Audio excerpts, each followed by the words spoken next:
Pardonnez-moi, j'ai craqué. Ce ne sera d'ailleurs peut-être pas la dernière fois. En ce dimanche, je vais vous raconter une histoire. Et si vous la connaissez déjà, vous l'écouterez comme si c'était la première fois que vous l'entendez. Merci.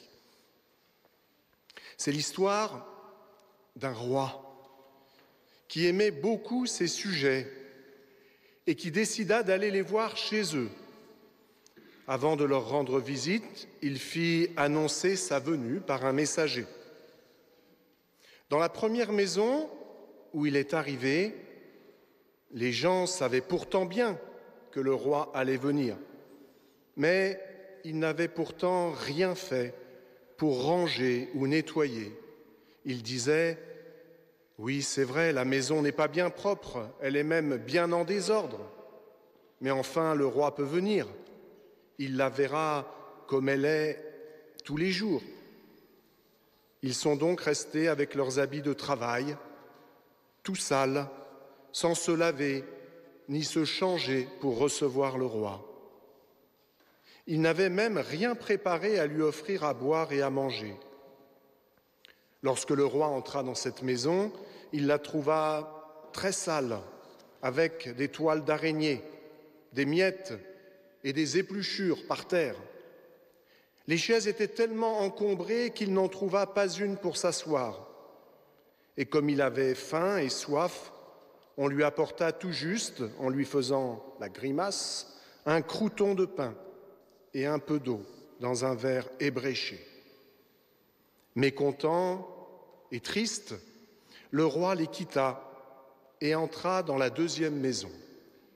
Là, on avait bien essayé de se préparer à la venue du roi, mais on était étourdi, un brin paresseux, et tout avait marché de travers.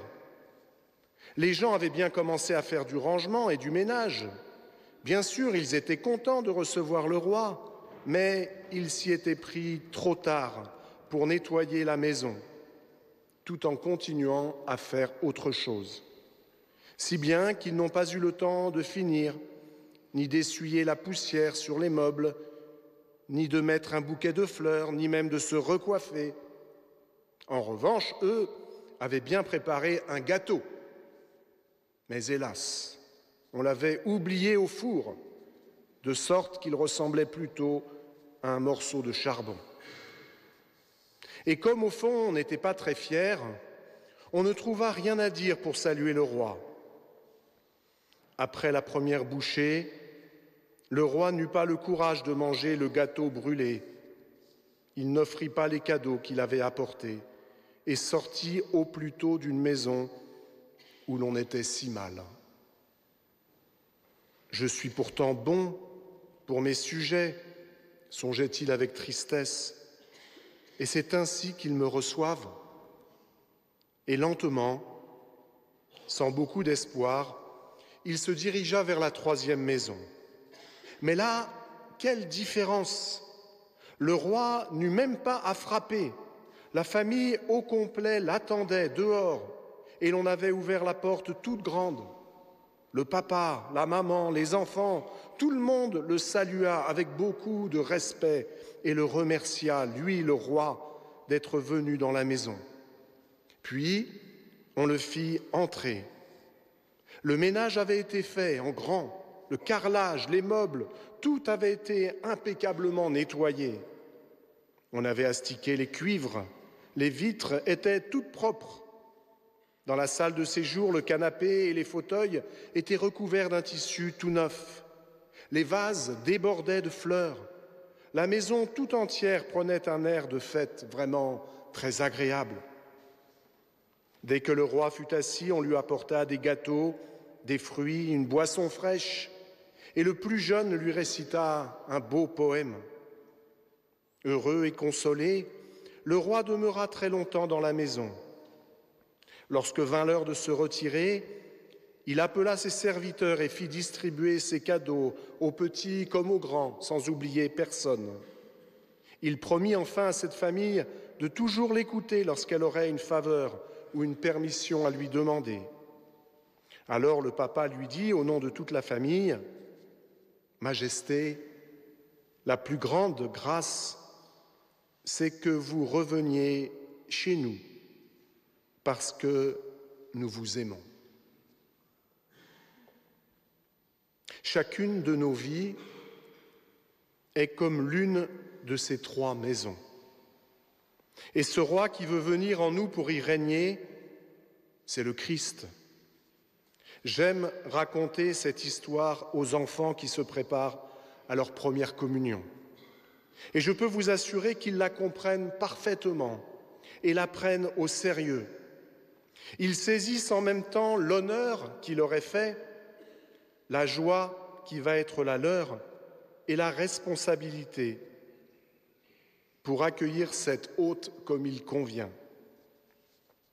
Je ne sais pas si cette histoire vous rejoint ou pas. À laquelle des maisons ressemblons-nous le plus ? C'est à chacun d'y réfléchir, bien évidemment, dans le secret de son cœur, de sa conscience. Il est possible que notre assemblée se répartisse dans les trois types de maisons d'accueil. Mais il est aussi probable qu'une majorité d'entre nous se retrouve dans la seconde. On veut bien faire, mais on n'en prend pas toujours les moyens. Étourderie, paresse, procrastination, on tarde, on s'arrête en chemin, on a le cœur partagé, on fait le strict nécessaire, pour ne pas dire le strict minimum. Ne croyez pas, chers frères et sœurs, que je vous juge en parlant ainsi. Dieu seul voit les cœurs. Et c'est très bien comme ça. Mais en vous parlant, je pense quand même à quelqu'un de précis. Je vous mentirais si je vous disais que je ne vise personne. Je vise quelqu'un que je connais bien, qui se retrouvera. Je pense à moi-même. Et du coup, je me dis qu'il y a peut-être l'une ou l'autre personne qui a peut-être les mêmes difficultés, les mêmes combats. Prenons le temps d'y réfléchir. C'est important de penser à soi-même en vérité. En cette belle solennité du Christ, roi de l'univers, ne faisons pas fausse route. Ne mentons ni au Seigneur, ni à nous-mêmes. Le Christ n'a pas besoin de spectateurs ou de supporters. Acclamer le Christ roi, c'est très bien. Mais voulons-nous vraiment qu'il règne sur nous et en nous ? Nous disons avec foi, j'en suis convaincu, à chaque pater, que ton règne vienne. Mais l'attendons-nous vraiment, chez nous, dans nos vies, ce règne de Dieu ? Une année liturgique se termine, une autre va commencer.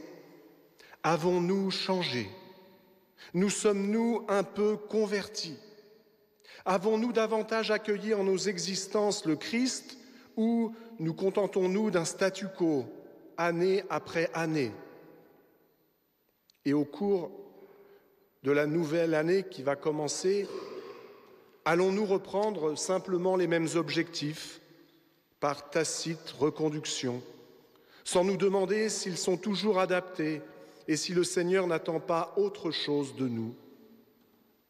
Ne confondons pas une année, quelle qu'elle soit, scolaire, civile, liturgique, une année est faite pour grandir, pas pour vieillir.